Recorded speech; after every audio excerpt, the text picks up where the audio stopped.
Hello, everybody, and welcome along to my Le Mans pre-race show for 2019. I'm Jack MacKenzie, and joining me on the mic is absolutely nobody at all, which is a bit of a first for me in terms of doing broadcasts like these before. I should explain, Chris Whitfield is fighting off some bears. Caitlin Penny is doing something, I presume. And the super sub that I was due to have is MIA.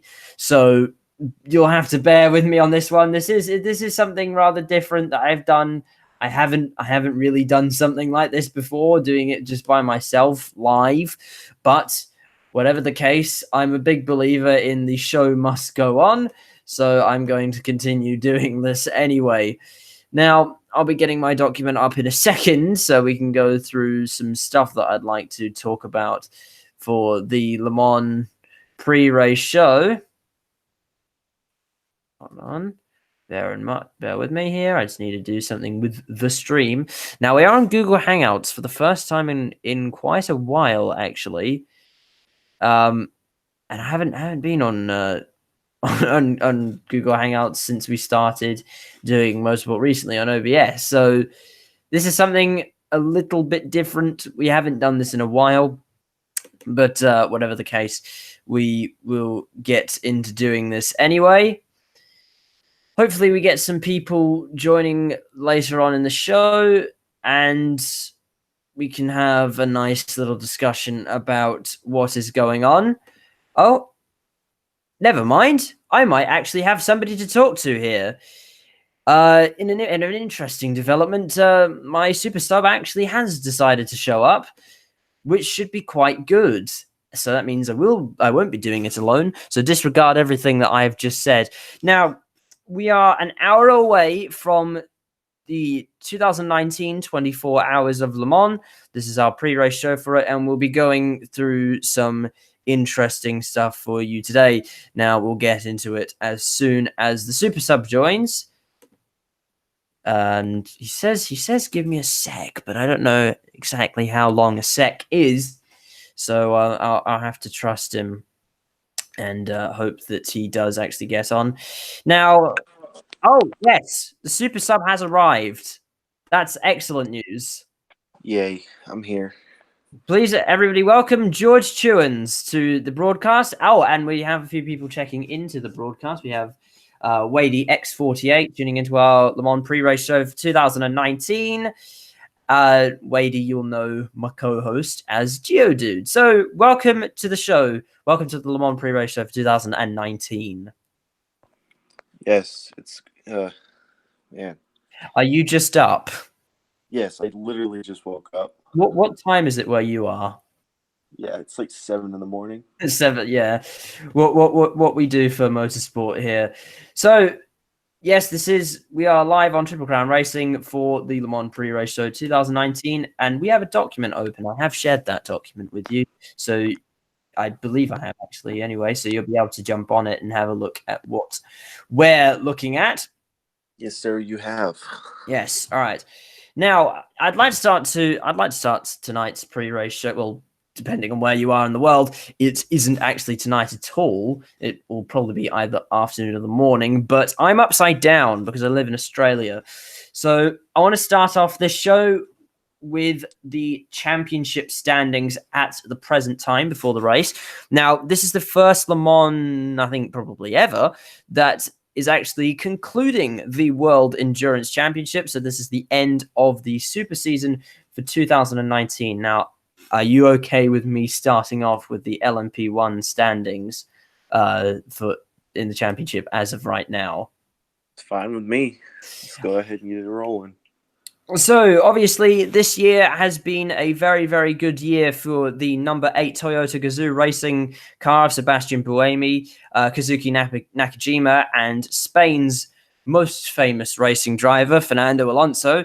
They currently lead the championship with 160 points in the championship. Now, I believe there is there is actually a different point scoring system for Le Mans.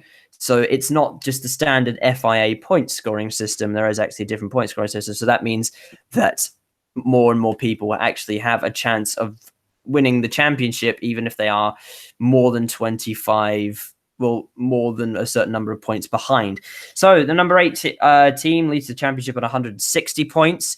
The number 7 Toyota Gazoo Racing team car is on 129 points, and in third in the LMP1 championship is the number 3 Rebellion Racing car on only 99 points, and that car is actually not in championship contention. So I would say, with Porsche gone, it has been a very, very good year for Toyota. What do you have to say about that? Well, Toyota's definitely put themselves in the limelight with Porsche being gone, but hopefully this year at Le Mans they don't break down again. That would be nice. Well, they did have their success last year, obviously, with the 1-2 in the race, with the order they are in the standings right now. So the number 8 car won last year, and the number 7 car came home in second. Well, judging by the qualifying performance what they had this year, maybe it'll be the same thing again. Maybe it will be the same thing. But we'll get on to predictions later. And also, Toyota wrapped up the side that I don't exactly know what they refer to this championship as in LMP1, but it is either the manufacturers or the teams championship. So they've wrapped that up in LMP1. And hello to Crazy Racing, otherwise known as Magnus. He's checking into the chat on YouTube right now. So welcome along to the pre-race show. Hello, everyone. So the championship is all but wrapped up outside of the Toyota Gazoo Racing team in LMP1. The championship fight comes down to the number 8 and the number 7 car. We'll move on to LMP2, where things are looking a little bit more interesting. Now, LMP2 sort of faded into the background this year, I think, in terms of competition. Pretty much the focus has been on how good GTE Pro's been and, well, how dreary LMP2 has actually been. So that's rather interesting. I'll go through the standings for that. So the number 36 Signatech Alpine is on 143 points. In second place is the number 38 Jackie Chan DC Racing Machine on 139 points. The team car, the number 37 car, is on 138. And the number 31 Dragon Speed car in LMP2 is on 117 points. All 4 of those cars are still in championship contention, which means in 25 hours' time, we could actually see Pastor Maldonado as a World Endurance Championship. That could definitely be something. Pastor Maldonado has had quite an interesting year in racing already. Also, Crazy Racing saying, by the way, are the cars with the Danes gonna win? If you are referring to the Dane train, there is the possibility of that car actually winning, which is always an interesting prospect. And somebody else who said they wanted to be on the pre-race show has actually just come online on Discord, so I might send them an invite if they are interested in joining the broadcast. More people. Woo!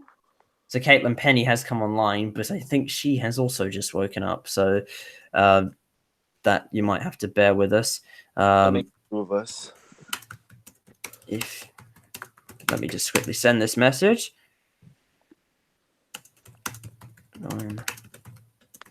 But yeah, moving back to the LMP2 championship, that's definitely everything's definitely in contention. Considering first and fourth are only separated by 36 points, if my math's correct. So it's 143. So the first place car is on 143 points, and the fourth place car is on 117. Yeah, and then first through third are only separated by 5 points, which is definitely something. Which means it's LMP2 is definitely going to have to come down in the last couple races in order to decide the championship. Unlike the other 3 series, which already have their series decided, which is kind of a shame because that kind of takes away from the competitive spirit. But you never know. It's Le Mans. Anything can happen in 24 hours. So it looks like everybody wants to join the broadcast. Crazy Racing also wants to join in as well. I'm getting messages here. I don't know what's quite going on.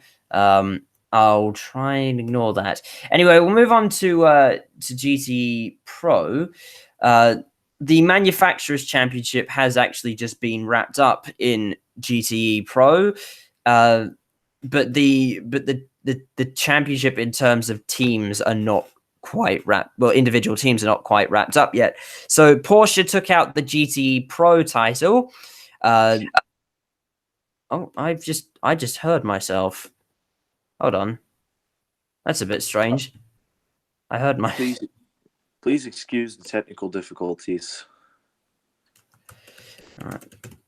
Yep, no, okay. And Caitlin's just said she'll join after she finishes lunch. So, we'll wait.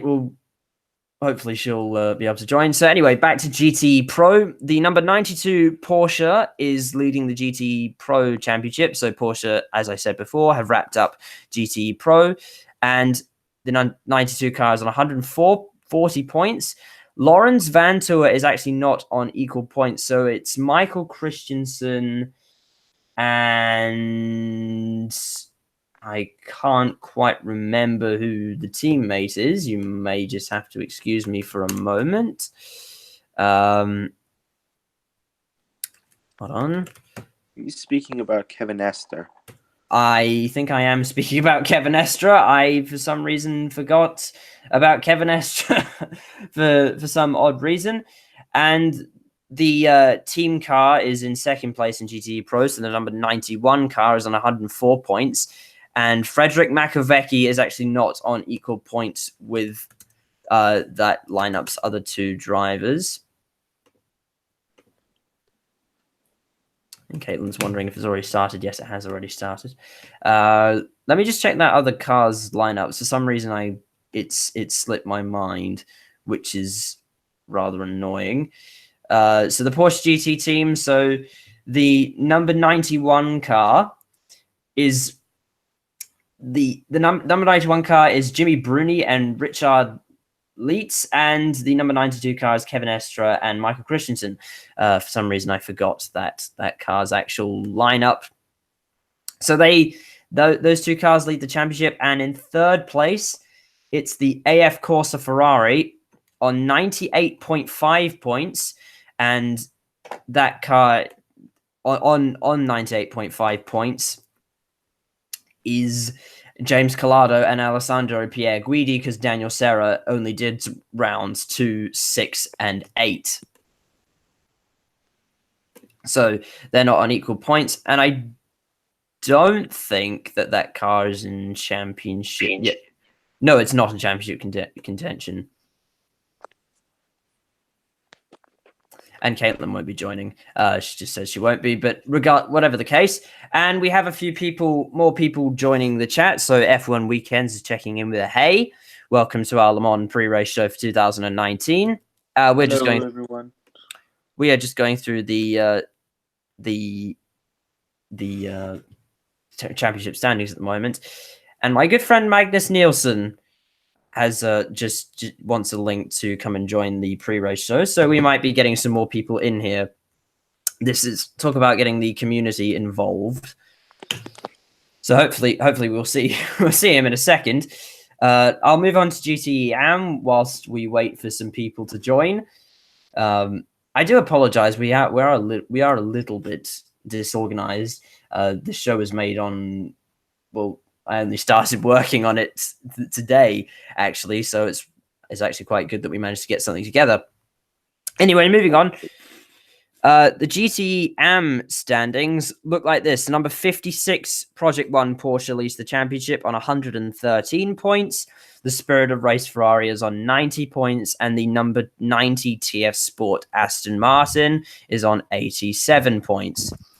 So that's what the championship standings look like right now, and they might be very different in 24 hours time. And I think we have Magnus Nielsen joining the broadcast. I think he may be... Oh yes, we do have Magnus Nielsen. Welcome to the broadcast. Thank you. Thanks a lot. We're having a very we're getting the community involved, so to say. So we've just gone through the championship standings at the moment. Obviously, this is the first time I believe ever that Le Mans has been used to conclude the WEC championship for any particular year. So what do we think of the championship standings so far? Well, it's definitely going to be interesting. For example, we have the Danish Michael Christiansen, who has a possibility of winning the championship this race. So it'll be interesting to see what he can do. So, yeah, yes, he definitely has. He's definitely in contention for winning the championship. If that car can keep it together, it should be quite good. And the Porsches have been very, very good this race. So you weren't actually this season. So you weren't actually referring to the Dane train before, though. No, it's more or less just the Danish cars in general. So cars with Danish drivers. Okay. Yeah. Right. Anyway, we should move on to some special entries because obviously Le Mans does have some interesting entrants that come along for the ride. Sergei Sirotkin. Now, I can't say I actually know which car he's in, unfortunately. Oh, wait, he's in one of the S&P racing cars, isn't he? I think so. So we'll go for the Le Mans entry list. There is a Le Mans entry list. I believe it's S&P Racing. That would make sense. I actually do remember that news breaking, but rather embarrassingly, I don't actually remember when that was. Well, he's in the number 17 S&P Racing car. Number 17 S&P Racing car. So I believe so it was Stoffel Van Dorn that replaced Jensen Button, and Sergei Sirotkin has replaced somebody else. Oh, no, he replaced Brendan Hartley now, I remember. Now it's all coming back to me. So yes, that is those are definitely some interesting additions to those lineups. But I'm talking more about individual cars. So we do have some entries from across the pond in the IMSA WeatherTech Sports Car Championship, and we have some special entries as well. So we start with the number 63 and the 64 Corvettes, which normally make an appearance. So it's not really a surprise to see them on board for this year as well. And then we have the 68 and the number 69 Ford Chip Ganassi. This is the US team cars, so they've brought their IMSA lineups over for this race. We have the number 93 and the number 94 Porsches. So were you going to say something? Oh, I was just cheering on USA. USA, yep, there you go.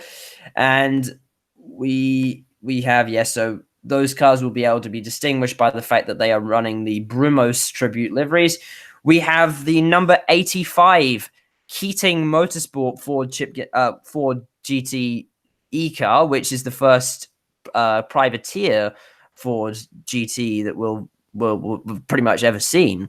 So that car, I believe, won the IMSA round at Laguna Seca in 2016. So that's rather interesting. And one of the interesting cars is a car that's actually not in the race due to the fact that it crashed during qualifying, and that's the number 99 Dempsey Proton Porsche. So that car, the interesting thing about that car is actually not in the race anymore. And we have an appearance from the number 89 Risi Competizione car. So are there any entrants there that we want to talk about? Take that as a no.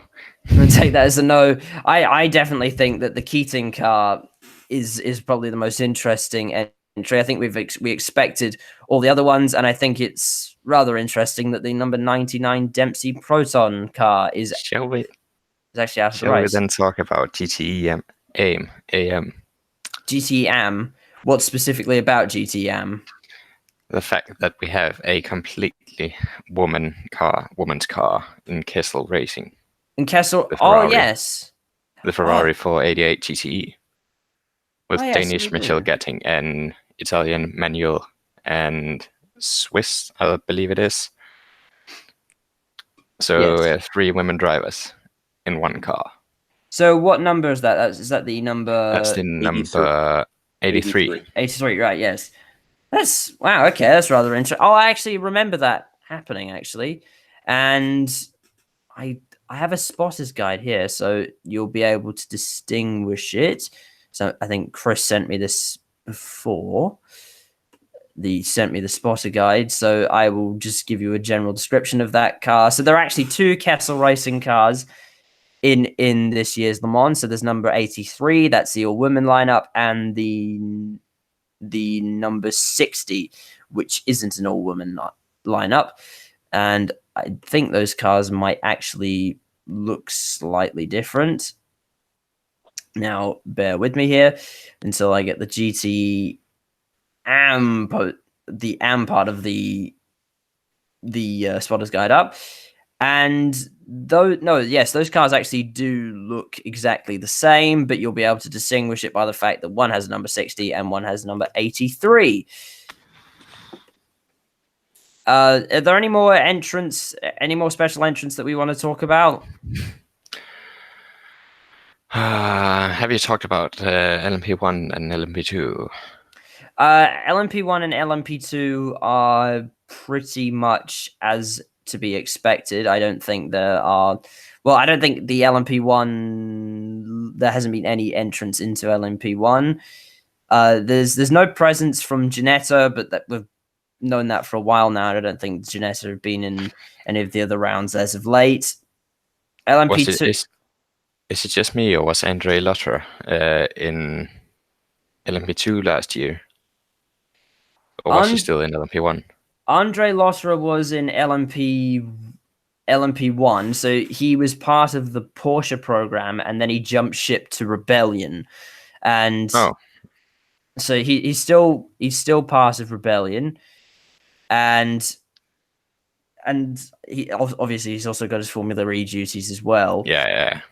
And up until Sebring, actually, he was one of the only people ever to have competed in every single WEC round ever. But then he missed that to go to a Formula E simulator test, which is rather interesting. But haven't Andre Lotterer and Neil Yarni driven in a car before with Tom Christensen? In the Audi, or was it Jos Marie? I think they did at some point, yes. Anyway, so with the Le Mans being a very, very special race, we also do have some special liveries as well. Now, one of the first to be released was the Champions livery, the Champions livery Porsches from the European GTE team. That is, of course, in celebration of their manufacturer's GTE Pro title. Now, I'll go through all the liveries, and then we can discuss which ones are our favorites, because we all like retro liveries. Well, just special liveries in general. So that one is pretty much just the same as the regular Porsche GT team livery, but this car actually has gold decals instead of the traditional red ones, which I think look quite cool. I can agree with that. And so it's a good looking livery, but then I don't think they are as cool as the Ford GT retro liveries, which they look absolutely fantastic. So all of those cars are done up in retro liveries. So the number 66 is done in a black and white livery. The 67 is a red and white livery. And the 69 is a sort of Golf tribute livery that has more of a red decal instead of the orange, but whatever the case, it's a Golf tribute livery. And the 68, I believe, is just sort of a standard Ford livery. But regardless, that is, well, they are special liveries for Ford, and they look absolutely superb. Now, which one's your favorite out of those 4? I'm going to have to say the 66. 66 is definitely my favorite by far. 66 is your favorite. Magnus, have you actually seen these? Not really. I'm looking through. What number did you say? Well, just all 4 of them. They all look you'll be able to find a photo of them. They all look really, really good. Which car was it that you were talking about? Well, we're saying the 66 looks probably the best out of those 4. 66. The Ford Chip Ganassi Racing, yeah. Yeah, I can agree with that. Now, after that, we had some more very interesting this one was perhaps the most interesting livery that was released.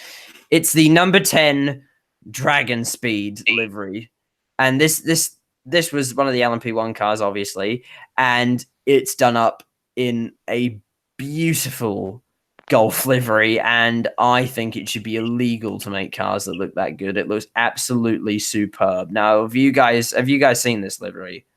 Oh yes. Who doesn't love a good It looks Golf livery? Yeah, I've just seen it now. It looks I can agree with that. It looks superb. I'm rooting for Dragon Speed just because of that livery. I mean, I would too. I mean, it looks absolutely superb. That looks fantastic. And then one of the more interesting livery designs was the two Rebellion cars, which looked like it driven through a paint palette. I'm not sure if you guys have seen this, but it's got a rather interesting design. And that rounds off the special liveries for this year's Le Mans 24 Hours. Now, which one's your favorite out of all of the special? Oh, and of course I should have mentioned the. Oh wait, that actually doesn't round it off. There's a couple more that I have forgotten to mention. It's actually just on another page in this document that I have open. Yeah, we have. Geez. I said, come on, man. You got to get with the program. Yes, I do. I got to forget. I've got to stop missing pages. We have the number 93 and the number 94 car, which are actually the two IMSA cars from the US. They're done up in the Brumos livery, so you can distinguish them from the European team cars. And then this is the last of the liveries, I promise, that have been released. It is the Racing Team Netherlands car, which is famously with Guido Bantegard. With Guido Bantegard, of course, everybody's favorite Twitter keyboard basher, is he's in this car, and this car is actually a Minardi tribute livery. Now, I know Chris Whitfield absolutely loves Minardi, so he loves this tribute livery, and it obviously this is harking back to the old Minardi F1 cars that were around during the 1990s. But you know what would be interesting this year? If the same will happen when an LMP2 car actually made the overall standings podium. Well, I think that's unlikely this year. So that happened when there were realistically only two competitive teams, which were Porsche and Toyota. And then after Toyota left, we had all the privateer LMP1 cars come in. So it would be unlikely to see a LMP2 car back on the overall podium. But this is Le Mans, and anything can happen. Now, we have a few qualifying results, which we'll go through after we'll do some predictions after we go through the qualifying results. Just give me a second, actually. Hold on. But I think what's interesting about this race now compared to older times is the fact that people drive like it was a sprint race. For example, last year when there was only 2 hours gone, people still drove like there was 2 hours left of the race. It's become more like they drive like it's a sprint race. They drive flat out compared to older times when it was like you had to be a little bit more conservative to make the cars hold through the whole race compared to now. People often say nowadays that Le Mans isn't a 24-hour race. It's 24 one-hour sprint races, which makes the racing very, very interesting. F1 Weekends in the chat saying Rebellion got the best livery. I don't necessarily agree with that, but everyone's entitled to their own opinion. Now, I am just trying to find the Le Mans grid because I just realized that I didn't include the GTE AM qualifying positions. Well, one thing is for sure for Rebellion Racing, it's not hard to see, to spot their car in those liveries. No, you're not going to miss it. 3 for the LMG, the GT AM cars, the 88 Dempsey Proton qualified first in the class. The number 77 Dempsey Proton Racing qualified in second, and the Gulf Racing number 86 qualified in third. Are you sure about that? Because on the sheet that I have here, this is 2019. Yes, of course, I haven't made a mistake. It's actually the 88 car that qualified on pole, followed by the 89 Risi Competizione Ferrari, and the team car, the number 77 car that qualified third. Now, you may be looking at something different to me. The Risi Competizione, that's a GTE Pro. Wait, is it? Yes. Hold on. Oh yeah, well, okay, that car's qualified surprisingly far down, actually. Oh yes, you are right on that then. So the Risi Competizione car is actually in the middle of those two. That's a bit of an error on my part. But anyway, whatever the case, we'll go through the rest of the qualifying results. In LMP1, it's the number 7 Toyota Gazoo Racing car on pole, followed by the team car, the number 8, in second place. And which is driven by Fernando Alonso, which is being driven, which is kind of interesting. The question over everybody's mind this year is, can Fernando Alonso win it again? Then in third place, it's the number 17 SMP racing car, which realistically isn't in contention. And that's the top 3 in LMP1. In LMP2, it's the number 28 TDS racing car in first, followed by the number 31 Dragon Speed car, which is being driven by Pastor Maldonado, which is rather interesting. Again, as I said before, it'd be rather interesting to see Pastor Maldonado as a World Endurance Championship in just over 24 hours time. And in third, it's the number 36 Singatec Alpine car, which actually won Le Mans last year after, I believe it was G Drive and TDS Racing that got penalties. In GTE Pro, it's the number 95 Aston Martin racing car, and I believe that's the first pole for the new Aston Martin Vantage.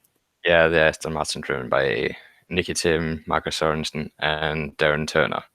So that car has come a long way in 1 year. So it was very, very slow this time last year, but now it's actually qualified on pole. And in second place, it's the number 67 Ford Chip Ganassi racing car. And in third, it's the number 63 Corvette racing car. Now, I'm not sure if this is an interesting result for such an old car. It's the 6-year-old car. So the Corvette. Mm-hmm. It'll be interesting. Well, I think it's because they have the confidence in the car because it drives like all the time they've driven it, so they know how to handle it. And it's this same old driver setup with Jan Magnussen, Antonio Garcia, and Mike Roggenfeller. So interestingly, I'm not sure if this is down to a BOP change, and it most likely will be down to a BOP change. That the number 63 car I actually believed qualified in the GTE AM field last year, but this year it's actually qualified in third, which is very impressive for that lineup. And as we said before, in GTE AM, it's the number 88 Dempsey Proton car qualifying on pole, and the 89 Risi Competizione car, which is in GTE Pro, has actually qualified in what should be second, but whatever the case. So in actual fact, second place goes to the number 77 Dempsey Proton racing car, and in third, it's the 86 Golf Racing Porsche. So now we've gone through the qualifying results. I think it's time for some predictions. Now we'll do this by class, and we'll go off LMP1 first. So, and I think I know what your answers are going to be. Who's going to win an LMP1? One of the Toyotas. One of the Toyotas. Now, which one? Ooh. Well, I will say the fact that they have the number 8 has Fernando Alonso, Nakajima, and Sebastian Buemi. It's a great mix of drivers, but they also have some great drivers in the number 7 car with Lopez, Kobayashi, and Mike Conway. So I don't know. I reckon it will be the number 8 car that ends up taking victory there. George, who do you think's gonna take victory in LMP1? I'm actually going to go against you and say the number 7 Toyota was going to win this year. You think number 7 car is going to win? Are they trying to share the love? Well, I don't know. Maybe Fernando just wants our favorite Spaniard wants the whole race to himself. You never know, though. You never know. Obviously, Formula One fans like to jump on the bandwagon of Fernando Alonso, but it'll be interesting to see if he can win again. And I think we can, well, unless the Toyotas have a catastrophic failure, we can rule. If they stop on the last lap on the start finish straight, it's if both of them stop on the last lap, or if they burn over the night, or if that is true. So but other than that, we could safely rule out sort of the rest of the privateer field. However, it will be interesting to see which of those privateer cars actually do the best. Now, moving on to LMP2, who do we think is going to win there?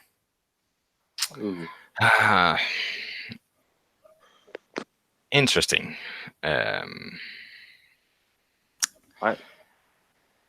I might have to say the Dragon Speed car, the number 31. You think Dragon Speed's going to win? Magnus, Yeah. who do you think is going to win? I got no idea. You have no idea who's going to win in LMP2. It can be everyone. Like, you don't know about LMP2 because it's like a little bit more equal, and then you don't know what can happen. Maybe a crash can happen, and yeah, anything can happen at Le Mans. So LMP2 is a very, very unpredictable class. Now, I think Singatec Alpine are going to be able to do it again in the number 36 car, although I most certainly wouldn't rule out Jackie Chan DC Racing, who have actually qualified in, now rather embarrassingly, I'm going to have to count this. 1, 2, 3, 4, 5, 6, 7. So the number 38 car is qualified 7th in LMP2, and the number 37 car has qualified a bit further down. However, they are a very, very good team, and I wouldn't rule them out. So I'm saying either Jackie Chan or Singatec Alpine. Now those predictions out of the way, shall we move on to GTE Pro now? Who are you guys predictions for GTE Pro? I think that the fact that Corvette Racing has such a good, old driver lineup, they are so used to endurance racing now that possibly and also the fact that they feel really confident in the car, which is key to an endurance race.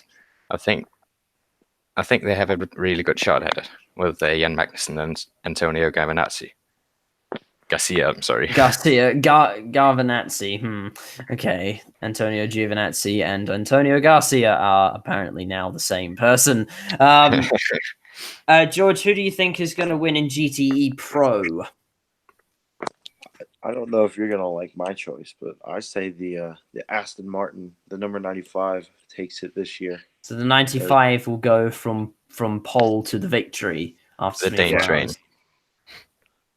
Right. Okay. That's an interesting pick. Now, in terms of my prediction, for the sake of Spark Destroyer, who is on my Discord server and has also been involved with Triple Crown Racing for a while, I hope for his sake that Ford Chip Ganassi actually win, because he's bet with one of his friends that if he's so confident in the fact that Ford GT will win in the last year of a full factory program, that he has bet quite a significant sum of money, and also his Instagram and Discord accounts. He is so confident in Ford winning that he is willing to bet all of that. So I hope for his sake that they win.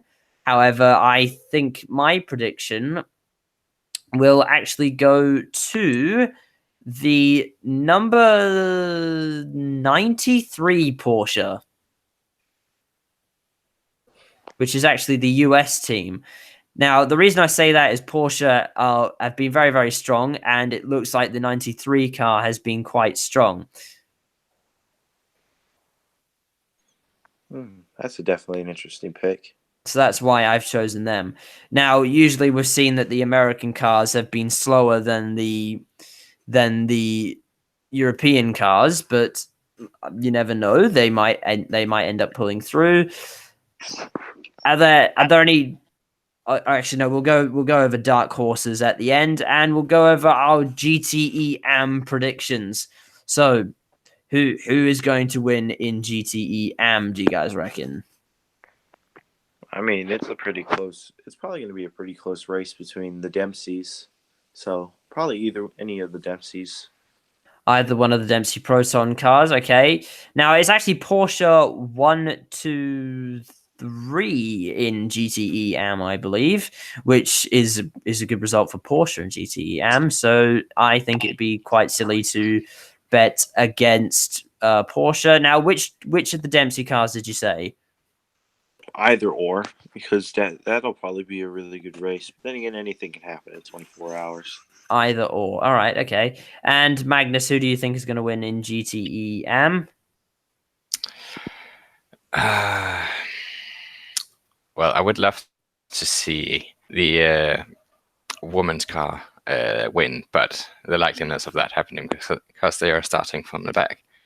But you just pull through. Well, they are. Well, they're actually second to last. So the Clearwater Racing car is in 61st overall. Oh, but they are second last. So they could pull through, but it is the chance of them winning is quite slim, admittedly. Yes. But I'm gonna go for Spirit of Race, number 54. Now with Fisichella. I'd say that's quite a good pick, actually. However, considering the Porsche representation in the top 3, I'm going to say that the number...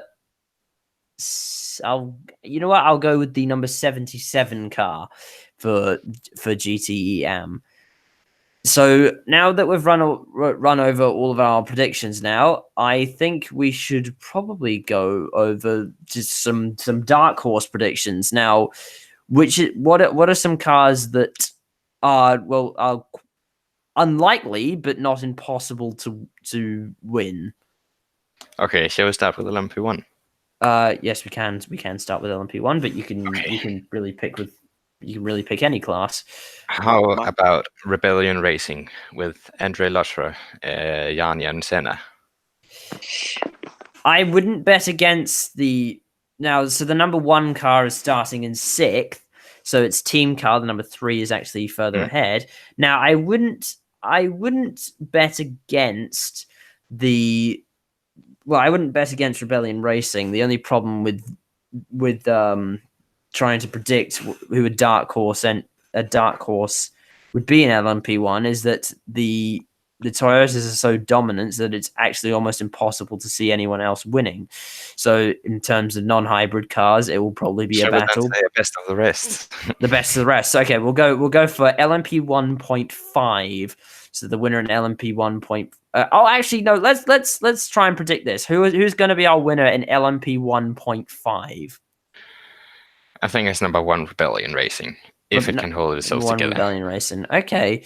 Because they have so much experience within racing. I think the fact that the driver lineup is so strong. I'd say that's a pretty good prediction, actually. But I feel like the number 1 car has been quite inconsistent this year, so I'm going to say the number 3 Rebellion Racing car. Mm-hmm. And then in terms of other predictions in LMP 1.5, I'm going to say that SMP Racing are either most likely or second most likely to prevail, simply because those cars have been very, very quick in relation to the Rebellions this year. Now, George, who do you think is going to be the LMP 1.5 winner?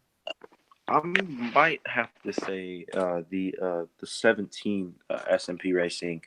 That car is definitely proven to be fast, and the driver lineup is not too bad for everybody, but it can definitely pull a victory out.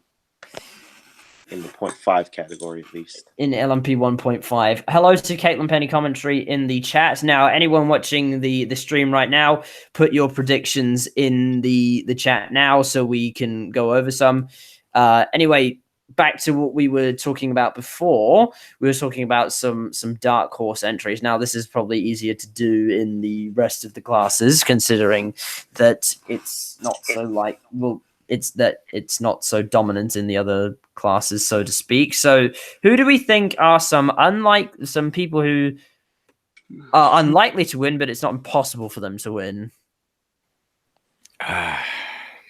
Well, in pro class, anything could happen as well. It's the same with LMP2, you know.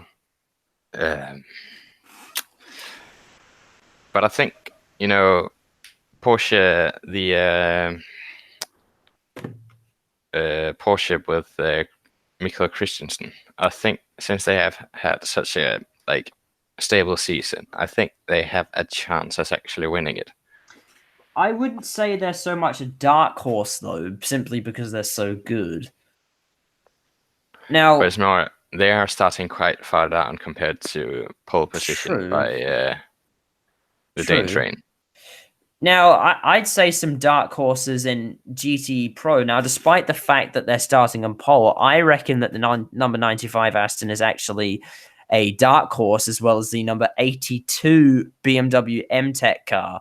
Now, that would probably be more of a dark horse car, the BMW, but I reckon that there is still well, I'd say that simply due to the fact that it's a new car, the number 95 car is a dark horse entry.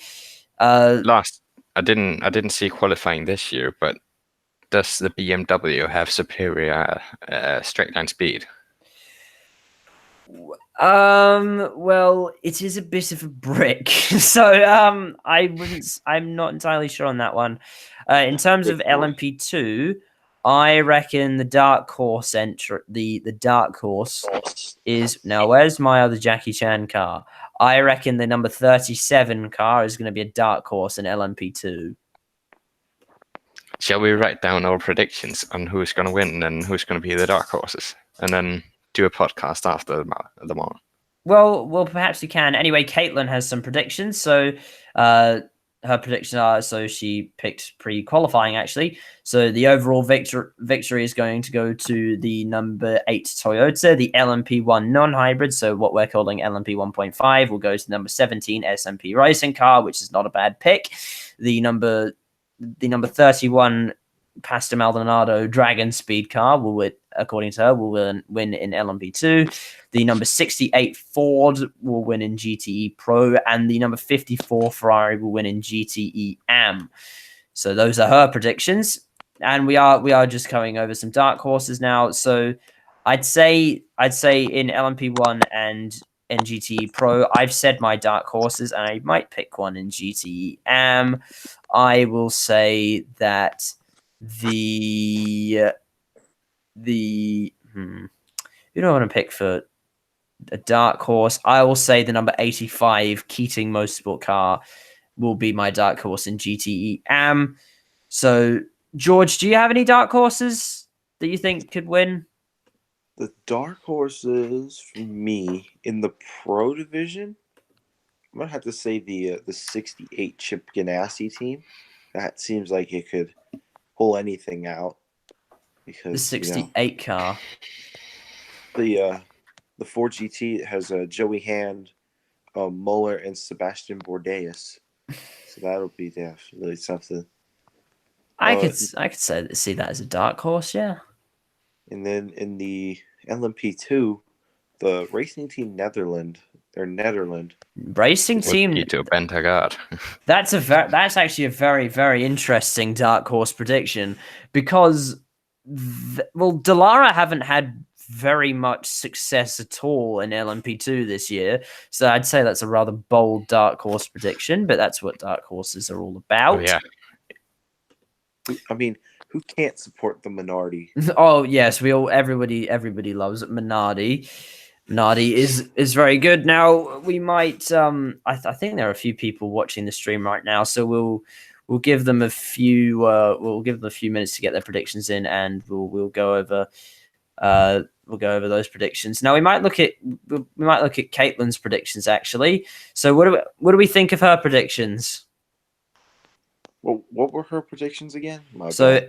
Number 8 car in LMP1, number 17 SMP car in LMP 1.5, 31 Dragon Speed in LMP2, 68 Ford in GTE Pro, and the number 54 Ferrari in GTE M. Well, number 8 is 54? Pretty.